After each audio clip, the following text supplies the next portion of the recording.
Class 6 math exercise 4.2 का question number 9 है। Find the area of the following figure. ये दो फिगर हैं, इनका एरिया निकालना है।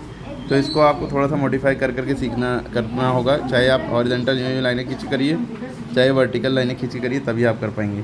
देखिए ये लाइन 5 मीटर है और ये जो टुकड़े हैं ये 2 मीटर के हैं, फिर ये 2 मीटर के हैं, ये 1 मीटर का है और ये 1.5 है, ये 1.5 है, ठीक है। और ये ऊपर वाली भी 1.5 है।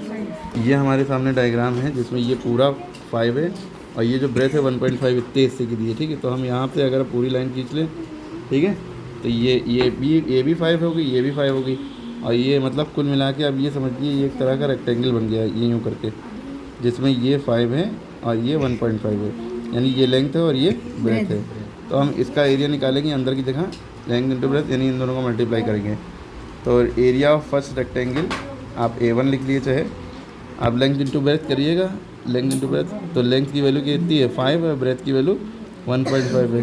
तो 15 से 75 होता है, 755 आ जाएगा मीटर स्क्वायर, ठीक है।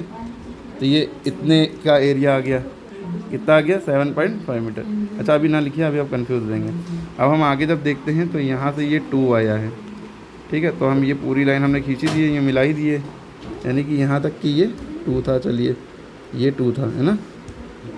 तो ये यहाँ से यहाँ तक कितना है, ये पूरा 5 था, यहाँ तक ये 2 था।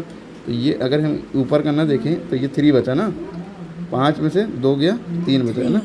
तो ये 3 है, यहाँ से यहाँ तक के 3 हो गया। और हम इधर से भी पूरा खींच दें तो ये 3 है, तो ये भी पूरा 3 है, पूरा 3 है ना। ये कितना दिया है, ये हमारा दिया है 1.2 1.5। तो फिर हम इतना हिस्सा बना लें, ये कुछ है ना, जिसमें हमें ये 3 मिल रहा है और ये 1.5 मिल रहा है। तो ये 1.5, ये भी 1.5, ये 3, तो ये भी 3 है ना। तो अब A2 हमने एरिया 2 निकाल लिया। इसमें क्या है, लेंथ 3 है, ब्रेथ 1.5 है। 3 इंटू 1.5, 15 3 45 होता है, तो 4.5 मीटर स्क्वायर आ गया, ठीक। अब हमारा इतना हिस्सा बचा।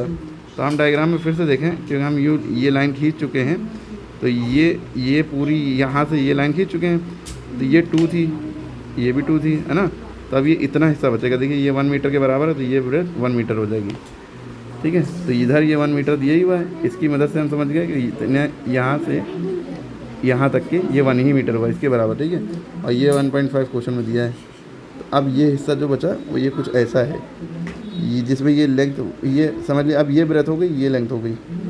लेंथ ज़्यादा होती है ना, ये लेंथ है और ये ब्रेथ है। Length 1.5, breadth 1। तो A3 लेंथ जो है 1.5 है, ब्रेथ 1 है, ठीक है। 1.5 बंदा 1.5 मीटर स्क्वायर। अब ये तीनों एरिया को हमने जोड़ दिया, A1 A2 A3, ठीक है। तो टोटल एरिया कितना आ गया, टोटल एरिया इक्वल टू भाई 7.5 है प्लस 4.5 है प्लस 1.5 है। इन सबको जोड़ेंगे आप, 3 लाइनों में 3 पॉइंट लगाया, 7.5 4.5 और 1.5 है ना। 5 10 5 15 7 8 4 12 13 13.5 है ना, 13.5 मीटर स्क्वायर। क्लियर होगी बात, ओके। फिर से वीडियो आराम से देखिए, स्टेप बाय स्टेप। आप यूँ हॉरिजॉन्टल भी कट मार सकते हैं, लेकिन ज़्यादा ऐसा नहीं से कर लिएगा। उसके बाद जो बचा हुआ ये वाला क्वेश्चन है एकदम सेम ऐसे ही होगा, करिएगा। यहाँ से यूँ बना लिया तो ये पूरा रेक्टेंगल, ये दोनों सेम आएंगे, दोनों 2 से मल्टीप्लाई कर दिएगा और फिर ये पूरी ये लेंथ हो जाएगी, जिसमें ये 1 है, ये 2 है, ये 2 है, 2 1 3 1 2 5 लेंथ हो जाएगी और 1 ब्रेथ हो जाएगी, ठीक है। करिएगा।